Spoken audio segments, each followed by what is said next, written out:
Hello, Day. Good morning. May buntag sa inyo. Nag-arrange naman ako ng aking halaman. Ay, akong bagong bili. Ay, wala pa akong paso. Lagay ko lang muna dito sa Tupperware para hindi sila matuyo.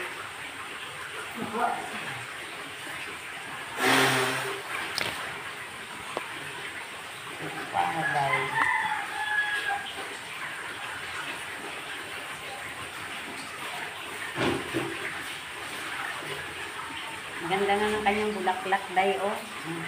Sobrang violet.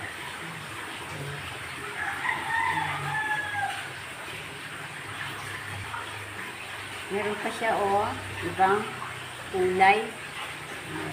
Namumukol pa. Ayan na, Day, oh. Nilagay ko muna siya din sa may sulok. Oh. Ang ganda, diba?